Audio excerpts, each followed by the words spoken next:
चलो विद्यार्थी मित्रों, हवे रीत नंबर 5 ની શરૂઆત કરીએ। ભારિત સરેરાશની રીત। આ રીતને બીજા નામથી કૌટુંબિક બજેટની રીત તરીકે પણ ઓળખવામાં આવે છે।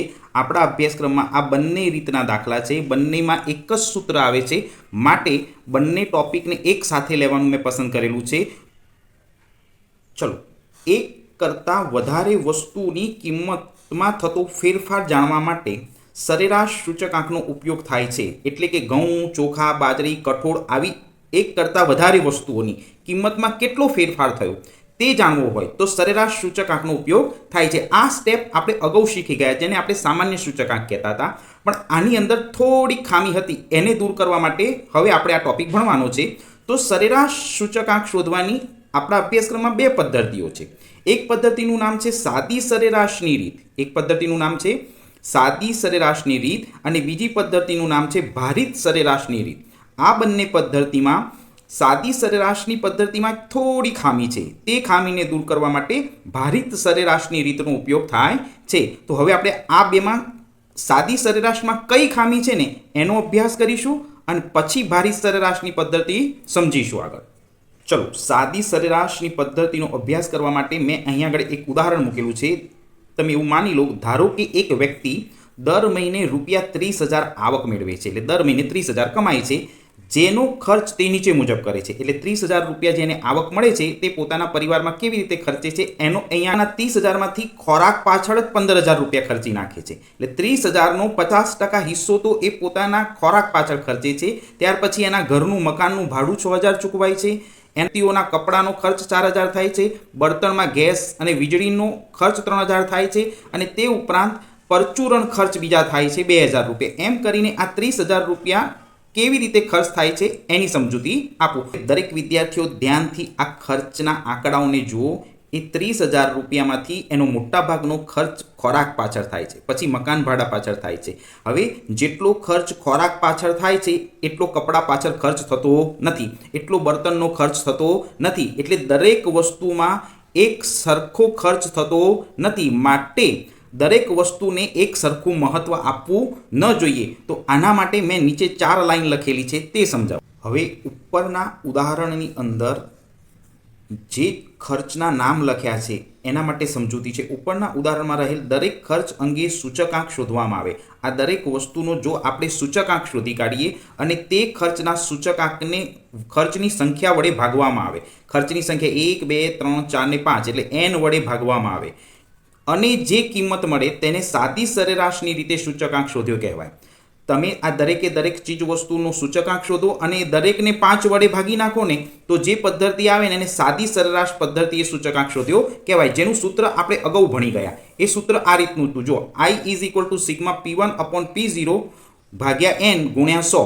આ n એટલે દરેક વસ્તુની સંખ્યા અથવા તો દરેક ખર્ચની સંખ્યા, પણ આની એક ખામી છે, આપણે દરેક વસ્તુને એક સરખું મહત્વ આપતા નથી।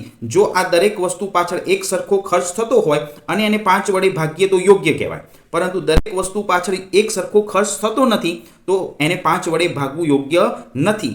આ ખામીને દૂર કરવા માટે, આ દરેક વસ્તુને સરખું મહત્વ હોતું નથી, આ ખામીને દૂર કરવા માટે આપણા અભ્યાસક્રમમાં એક બીજી પદ્ધતિ આવી અને એ પદ્ધતિને ભારિત સરેરાશ નફાની પદ્ધતિ કહે છે। હવે હું તેની સમજૂતી શરૂ કરું। સરેરાશની બે પદ્ધતિઓ છે, પણ પરીક્ષામાં પ્રશ્ન પૂછાય છે। આ પ્રશ્ન સ્વાધ્યાયના B વિભાગમાં પણ છે। સૂચકાંકની રચનામાં કઈ સરેરાશ પ્રચલિત છે? તો મેં તમને બે સરેરાશ કીધી, એક સાદી સરેરાશ અને એક ભારિત સરેરાશ, પણ સાદી સરેરાશ કરતાં ભારિત સરેરાશની પદ્ધતિ વધુ પ્રચલિત છે। જો પ્રશ્નની અંદર આ સરેરાશ શબ્દ આપ્યો, સરેરાશ એટલે એવરેજ, એકથી વધારે ચીજ વસ્તુઓનો સૂચકાંક શોધવાનો હોય તો સાદી સરેરાશ કરતાં ભારિત સરેરાશની રીત એ વધુ પ્રચલિત છે। હવે આપણે એના સૂત્ર વિશે સમજીએ। સરેરાશની રીતનું સૂત્ર સમજીએ। I = sigma IW/σW। હવે જ્યાં I એટલે સૂચકાંક અને W એટલે ભાર, કોઈ પણ વસ્તુનો વપરાશ જેટલો થશે એટલો એને ભાર વધારે આપો, જેટલો વસ્તુનો વપરાશ ઓછો થાય એટલો ભાર એને ઓછો આપો, એટલે આ W એટલે વસ્તુનો ભાર છે। હવે આ દાખલો ગણવો હોય તો એના માટે મેં નીચે 3 નોંધ બનાવી છે। આ નોંધની સમજૂતી મેળવીએ પછી દાખલાની શરૂઆત કરીશું। જો દાખલામાં I એટલે સૂચકાંક અને W એટલે ભાર, આ બંનેની કિંમત આપેલી જ હોય તો દાખલો એકદમ સરળતાથી ગણી શકાય છે, જેની હું તમને દાખલામાં સમજણ આપીશ કે જ્યારે આઈ અને ડબલ્યુ બંને આપેલા હોય રકમમાં ત્યારે. હવે બીજી નોંધ, જો દાખલામાં ડબલ્યુ આપેલો હોય એટલે ભાર આપેલો હોય પરંતુ આઈ એટલે સૂચક આંક આપેલો ન હોય તો આઈ શોધવાના સૂત્રની મદદથી, આઈ શોધવાનું સૂત્ર મેં આગળ શીખવાડ્યું, P1/P0 × 100. આ સૂત્રની મદદથી આઈની ગણતરી કરવાની, એટલે એ સૂત્રનો ઉપયોગ કરી અને આઈ શોધી અને પછી દાખલો ગણવાનો.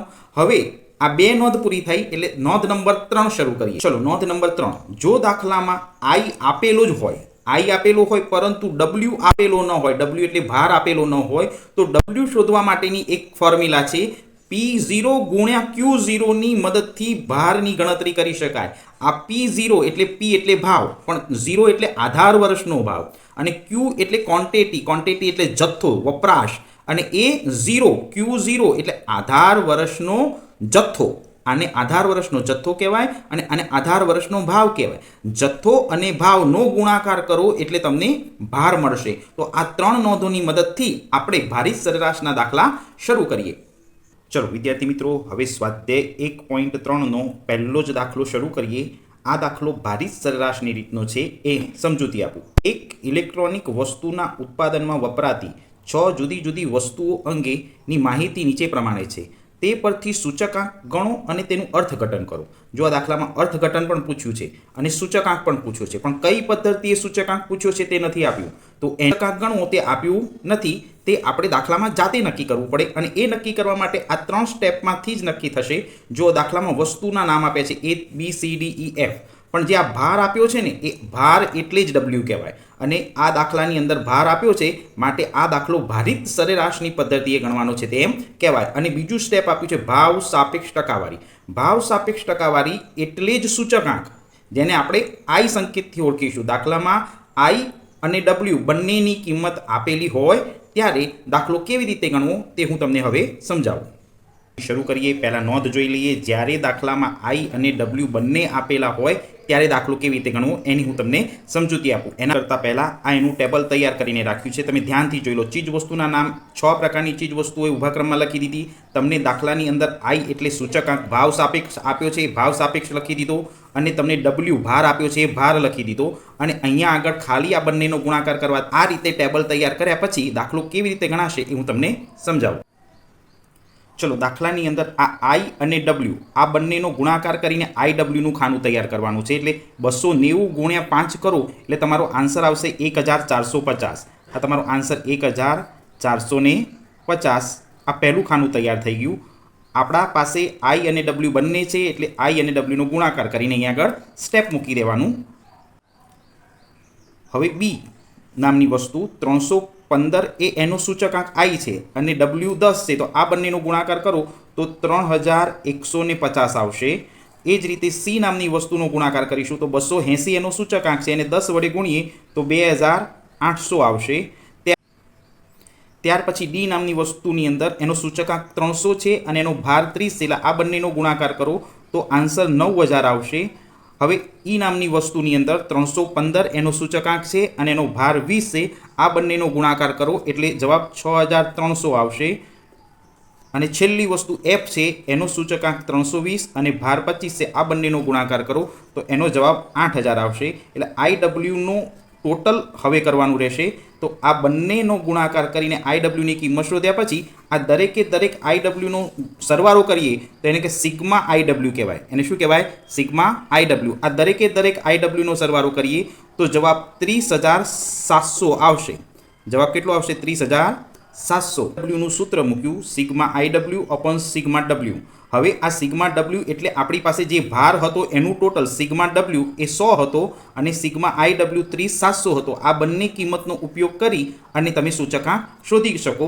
તો સિગ્મા IWની કિંમત 30700 અને સિગ્મા W એ 100 મૂકી અને અહીંયા આગળ ભાગાકાર કરો તો 307 એ દરેક ચીજ વસ્તુનો સૂચકાંક આવે.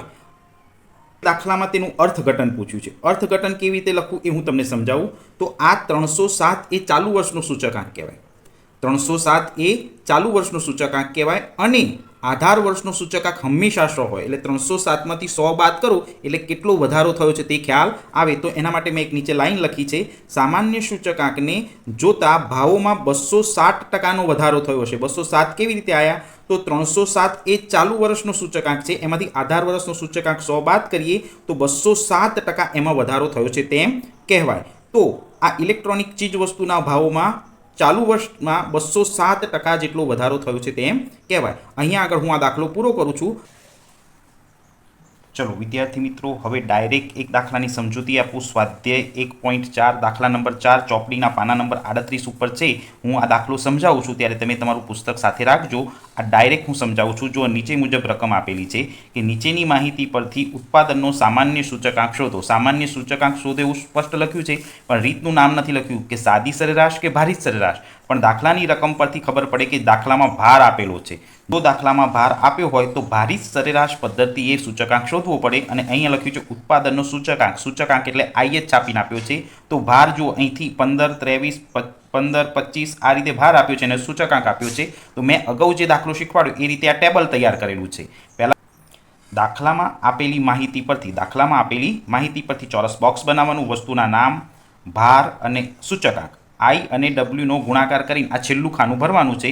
તો સૌપ્રથમ 220 × 15 કરો એટલે 3300 આવશે. 225 × 23 કરો એટલે 5175 આવશે. 190 × 15 કરો એટલે 2850 આવશે. 215 × 25 કરો એટલે 5375 આવશે.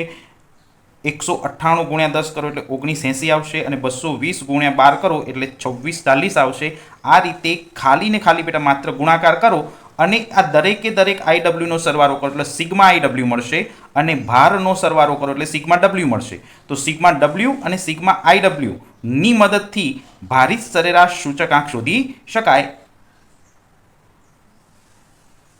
હવે અહીંયા જો ઉત્પાદનનો સામાન્ય સૂચકાંક શોધેલો છે. I = sigma IW upon sigma W આ સૂત્ર લખ્યું. હવે સિગ્મા આઈડબ્લ્યુનું ટોટલ અહીંયા છે 21320. તો 21320 ભાગ્યા આ સિગ્મા ડબલ્યુ 100 વડે ભાગી નાખીએ, તેનો સૂચકાંક 213.20 આવશે. તો મેં આ એક વધારાનો દાખલો તમને એક્સ્ટ્રા પ્રેક્ટિસ માટે ગણાયો. તો આ જ રીતના 2 દાખલા પૂરા થયા. હવે આ આઈડબ્લ્યુની અંદર સિગ્મા ડબલ્યુ આપેલો હોય પરંતુ આઈ ન આપ્યો હોય તેવા દાખલા હું સમજાવીશ.